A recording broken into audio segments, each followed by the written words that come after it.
presento por orden a Carlos Callón. Él es presidente de AMESA por la Normalización Lingüística de Galicia.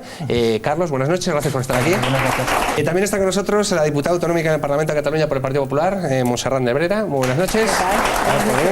Me dice que cambiaste el tren por el avión, ¿no? Sí, al final. Por si acaso, ¿no? Por si acaso. Por si acaso. Gracias por estar con nosotros. Gracias a vosotros. Bueno, Carlos sigue con nosotros, Carlos Blanco, no se ha ido. Y en la parte de la mesa que tutela Ramoncín está...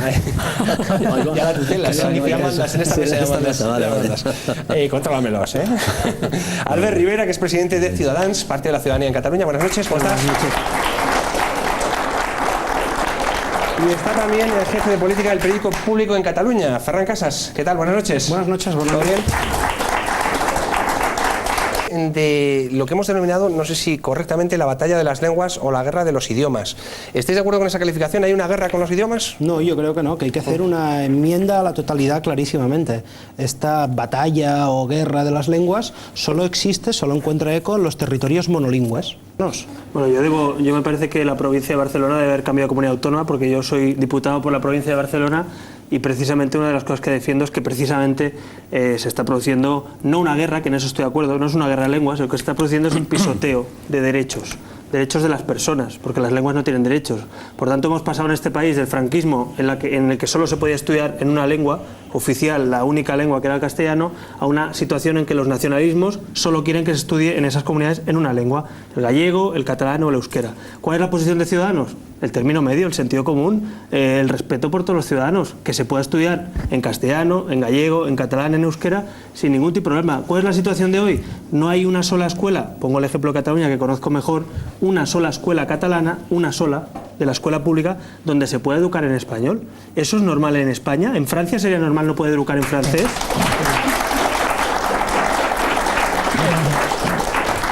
Si seguimos a la realidad gallega, vemos que, por ejemplo, en Galicia no es posible en ningún centro, ni público ni privado, enseñar en gallego a nuestros hijos. Pero hay ¿En un informe... Galicia dices que no se puede estudiar en gallego? No, es que hay un informe muy reciente, y pueden consultarse por internet, por ejemplo, del Consejo de Europa... Es que luego tenemos un testimonio de una señora que no puede hacer que sus hijos estudien en castellano. Hay una entidad... Pero una pregunta muy lógica es que si el 50% aproximadamente, por ejemplo, de los catalanes tiene el castellano como lengua habitual y esta lengua está perseguida, ¿por qué ningún partido mayoritario ¿Quién ha dicho hace que esa de lengua ello esté perseguida? pisoteada, has dicho? No, ha dicho los derechos, las lenguas no sus están... derechos, los derechos es que usted confunde el debate, de este confunde 40 la ciudadanía. o este 50% de personas que son castellanohablantes están pisoteados porque ningún partido mayoritario se hace eco de ello. Perdone, porque los partidos mayoritarios pactan con los nacionalismos para gobernar España. Y solo dan los votos. Pero perdone, señor, en este caso, yo creo que, claro, señor Casas, usted sabe perfectamente que los partidos nacionales... Vamos a hablar, claro, el PSC no tiene el discurso socialista en Cataluña. Está haciendo una política absolutamente nacionalista para gobernar con Esquerra Republicana. En el caso de Galicia con el BNG, 3/4 partes de lo mismo. La conozco lamentablemente demasiado por muchos ciudadanos que precisamente se acercan a nosotros porque usted quiere que se sancione a los comercios en Galicia. Usted ha enviado cartas a los comercios gallegos amenazándoles para que cambien los letreros al gallego. Esa es la forma de libertad lingüística. Eso es mentira. Eso es mentira. Eso ha salido en la prensa. Por mucho que intente evitar que yo hable, por mucho que intente evitar que yo hable... Usted lo ha hecho. Por mucho que lo intente evitar. Mentira. ¿A usted no lo ha hecho eso con 500.000 euros de subvención de la Junta que recibe usted? No. Entonces, yo envidio profundamente y sanamente a aquellos que han nacido en comunidades donde desde pequeñitos se les ha enseñado dos lenguas. Me parece una riqueza extraordinaria. Yo creo que incluso potencia intelectualmente la creatividad, el uso de dos lenguas, ¿no? A mí me encantan las lenguas, de hecho. No es verdad. Parlamentarios y periodistas. Yo comparto con Carlos que el pluralismo lingüístico es una riqueza.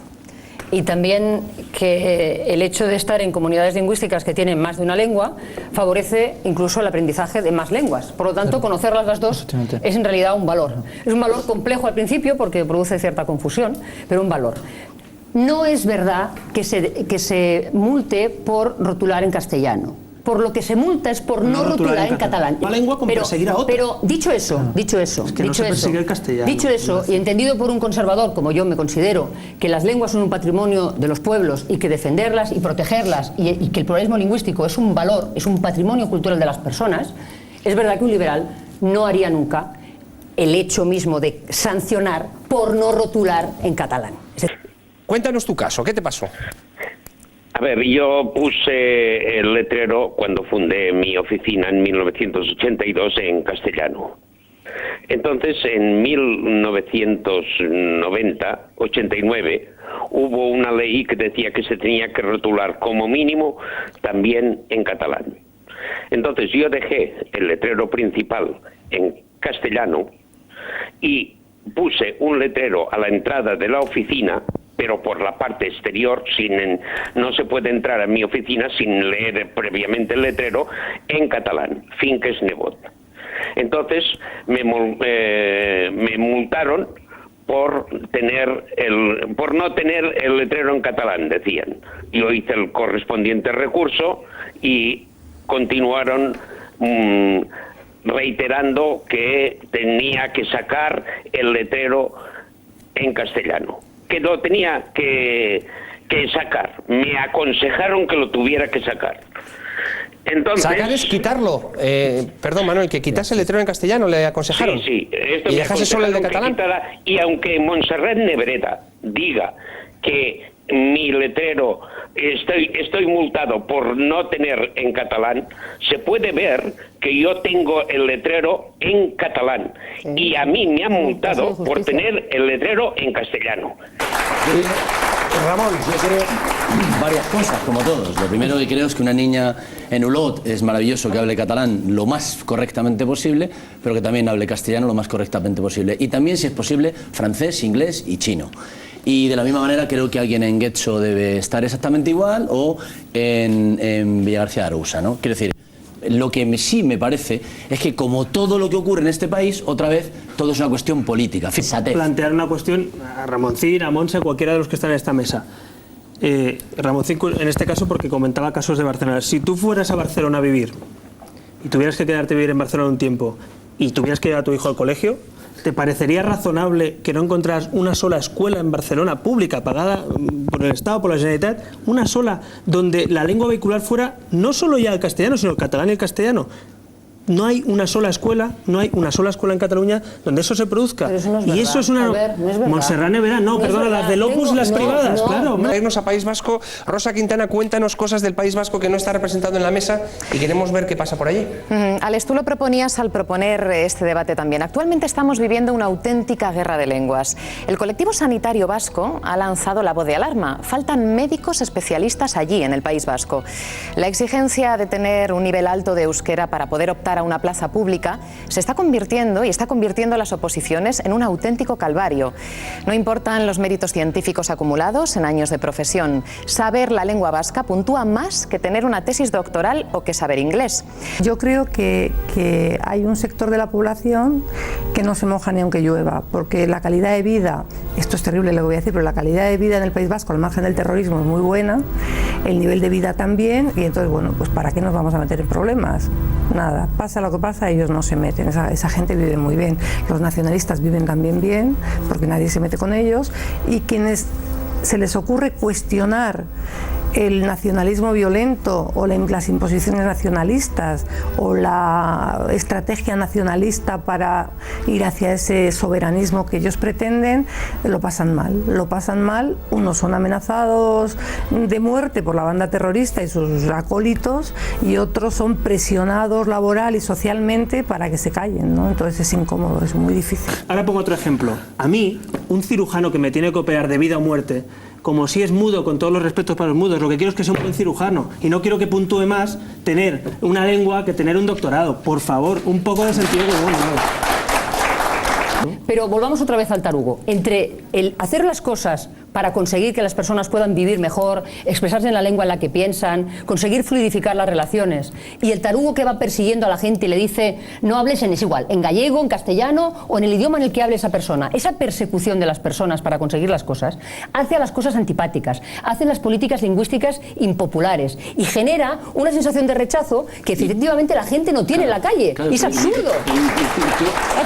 Pero que yo no quiero que se aprenda, es un derecho, no quiero que se aprenda viendo Gran Hermano, el castellano. castellano. No. ¿Saben cuál es el problema también visto desde los que no viven esas realidades? Que no sufren esos problemas. Claro, desde Madrid yo creo que es maravilloso ir y que te hablen en catalán y pues te parece fantástico un día que vas. Ahora, cuando no puedes educar a tu hijo o cuando tienes un problema para que te puntúe más una lengua que un doctorado, dices, joder, con perdón, con el tema lingüístico. Buenas noches. ¿Qué tal? Creo que, bueno, vives en un pueblo cercano a Vigo, no sé exactamente cuál. Sí, en Santa María de Olla. Vale, nos cuentas tu caso porque tenemos a una persona que está hablando de Galicia y la verdad es que tu llamada nos viene bien por esto. Cuéntanos. Sí, efectivamente, es que es gracioso que diga que no sé, que en Galicia que no hay ningún problema. Mira, yo tengo un triple problema. Por un lado soy maestra, por otro lado soy madre de unos niños a un colegio de educación pública y por otro soy madre de un niño en una galescola. Bien, como maestra a mí se me ha obligado a dar clase en gallego sin saber cuál es mi competencia lingüística. O sea, imaginaros cómo se están dando las clases en gallego en Galicia. Yo soy de las que he hecho la escuela de idiomas y no me creo tan competente en gallego como en castellano. La mayoría de la gente no ha estudiado lo que he estudiado yo y están dando clases. Ahí la primera. La segunda, mis hijos están matriculados a un centro público y solo reciben clase en castellano, de lengua castellana, que son 4 horas, de educación física, bueno, ahora están en infantil, pero cuando llegan a primaria, de educación física, 2 horas, y las 2 de alternativa. Nada más, el resto es todo en gallego. Demagógico y bastante, un triple salto mortal. La legislación ha sido aprobada por unanimidad en el Parlamento. El decreto del año 2007, se puede mirar en la hemeroteca, febrero de 2007, los 3 grupos parlamentarios, el Partido Popular, el Partido Socialista y el BNG, la aprueban por unanimidad. La Constitución defiende en el artículo, hay varias cuestiones. La ley en democracia hay que cumplirla. Efectivamente, yo pongo en duda que realmente haya algún centro de enseñanza como el que señala. Sería positivo en todo caso. Lo que hay que garantizar, lo que hay que garantizar del centro de Santa María de Olla, pídalo, que yo se lo mando cuando quiera, ¿eh? ¿Usted cree que es segregar a la población entre los que hacen clases de ciencias y letras? ¿Eso es segregar a la población? ¿Alguien se vuelve segregacionista por hacer ciencias y letras dentro de una misma clase?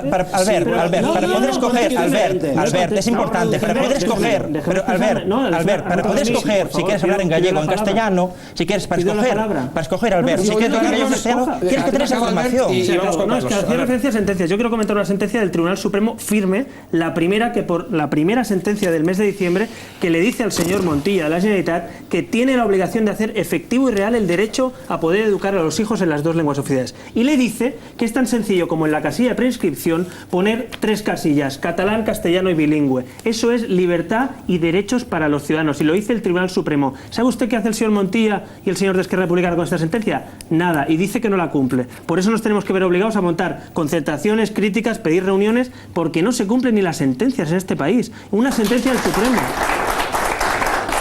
Oiga, pero es que yo he nacido en la Barceloneta. Pero que me está hablando como si fuera un colonialista. Pero tú tienes la percepción de que en Cataluña el gobierno actual o quien sea lo que quiere es que no se hable en castellano. Yo esto es lo que me llama. No tengo la percepción. O tú tenéis la percepción de que en Euskadi, en Cataluña, en Galicia se está haciendo una política dirigida a que la gente dentro de 25 años ya no hable castellano y solamente se hable en catalán, en euskera. Te lo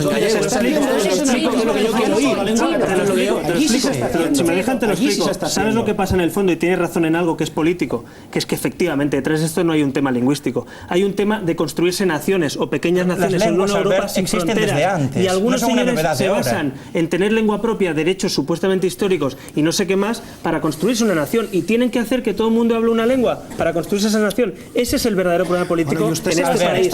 La lengua gallega existe desde antes. La lengua gallega existe, existimos los que queremos vivir en gallego y por tanto debemos tener derechos. No entiendo por qué razón. ¿Sabe cuál es la diferencia entre lo que usted dice y lo que digo yo? Que yo no permitiría que en Galicia no se pudiera estudiar gallego, y en cambio usted no hace nada para que no se pueda estudiar castellano. Esa es la diferencia entre usted y yo, que yo quiero que estudie gallego y catalán y euskera y castellano. Es la diferencia. No, es que la realidad no es esa. Voy a poner un ejemplo de algo que matiza eso que acabas de decir. Yo doy clases en la universidad, las continúo dando, porque creo que es la mejor manera de mantener un pie en la tierra, porque es verdad que la política aleja un poco de la realidad a los que la practicamos. Y puse una lectura a los estudiantes para que hiciéramos luego una prueba oral. Y en esa prueba oral, algunos de ellos me dijeron, nos ha costado mucho. Digo, era un texto muy abstracto, y me dicen, no, es que no estamos acostumbrados a leer textos en castellano.